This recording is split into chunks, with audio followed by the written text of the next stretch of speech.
How One Should Behave Towards Tyrants. This is the title of chapter 19 of book 1 of Epictetus' Discourses. And, this discourse, I think it sort of connects to several other of the discourses that we've chatted about already in the previous chapters.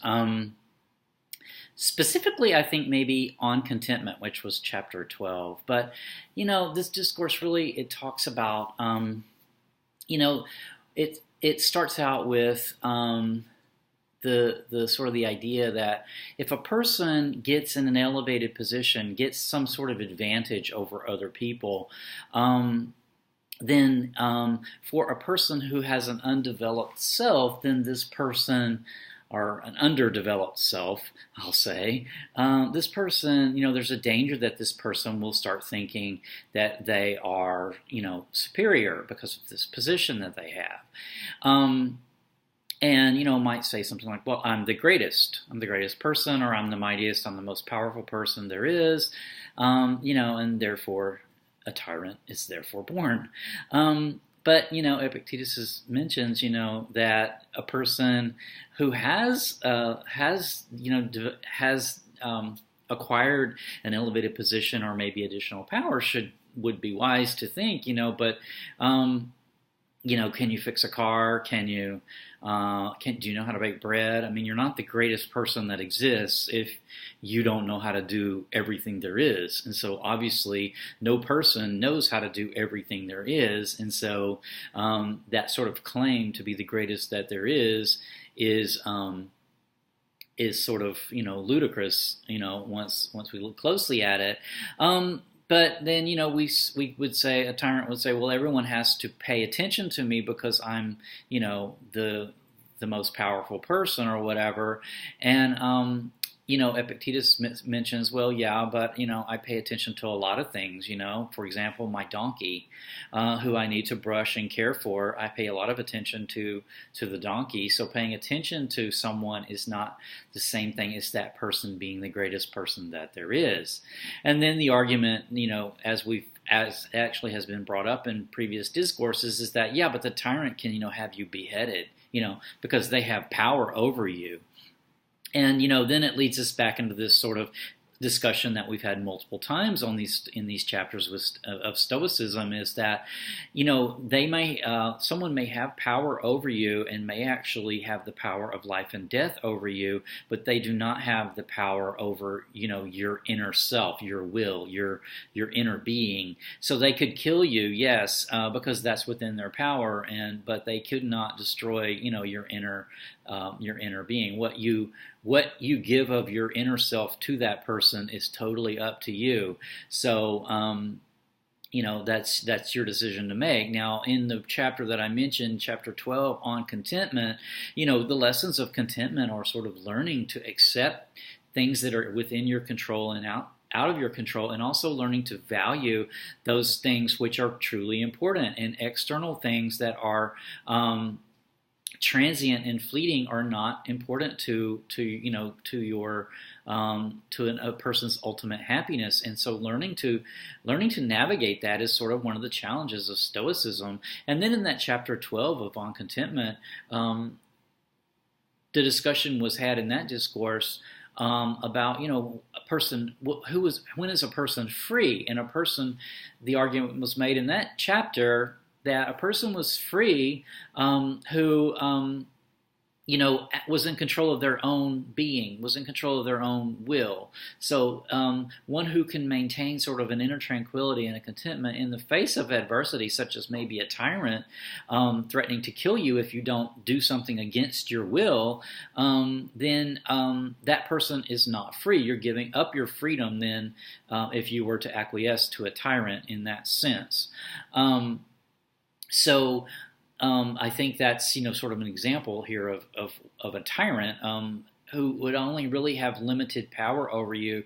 Granted, they may have a great deal of power over you, your wealth, your well-being, your health, your life, but they don't ultimately have control over the real you, which is the the internal you. And then further in the discourse, he also brings up other people. Like we're talking about tyrants, like political tyrants, but tyrants can come in all sorts of shapes and forms. He talks about someone who gets appointed then to a position by a politician, and then suddenly thinks that they're elevated, and then the sort of the underdeveloped people will start really paying them a lot of hold them in higher regard because it's an external sort of power thing rather than what their own judgment or their own will might dictate. So he brings this example, which it always kind of disturbs me in these old texts, like Epictetus, set back in the Roman era, where slavery and animal sacrifice are two very common everyday aspects of life there. So he actually talks about both of these institutions, which I always, have to kind of step back from. But he talks about a slave. Like, say that there's this person X who has a slave who he considers useless, so he sells this slave, and this slave winds up as a shoemaker slave. The shoemaker slave ends up getting bought by someone who then puts him in service of making shoes for Caesar, and then the previous slaveholder, suddenly holds him in all high regard because, oh, okay, now he's the shoemaker to Caesar, so therefore he is now I hold him in regard, whereas I didn't hold him in regard before. And so, I think I would rather use a non-slavery example to illustrate that, which is just like any person who you might not find a person that you want in your life for whatever reason, but they wind up somewhere, and maybe they have a hit song, or they are on TV, or they become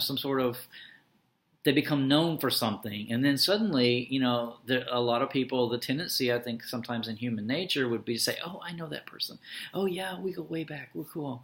Yeah, so that would be an instance that I think that an illustration of what he's talking about here in this discourse. So tyrants come in lots of forms, though, and holding people in regard because of power positions or because of privileged positions is not conducive to, a Stoic would say, not conducive to virtue, not conducive to your own inner well-being, which is to value things that are important for you. And not external things like knowing someone who became famous, or knowing someone or connected to someone who has power is not a real form of well-being, of inner well-being. So I hope I made a little bit of sense with that discourse. I think that when I picked this up, this chapter, when I was reading this chapter, I think I was expecting it to be kind of more about political tyrants rather than just this general view of people in power, or people in privileged positions, or giving regard to people for external reasons such as that. But I think in the Stoic sense, there's always a greater lesson rather than a specific one. And these sort of overarching themes of well-being, inner tranquility, virtue, freedom based on a sense of inner self, and inner virtuous self. These are all recurring themes within Stoicism, and so brought up here in regards to people in power and tyrants. So hope you found that somewhat interesting and I didn't ramble on too much about it. The next chapter is chapter 20 of book 1, and it is called How Reason Has the Faculty of Taking Cognizance of Itself. So how reason becomes aware of itself. That should be interesting. I have not read it yet, so I will read up on that and chat about it in an upcoming video. So stay tuned if you're interested. Take care.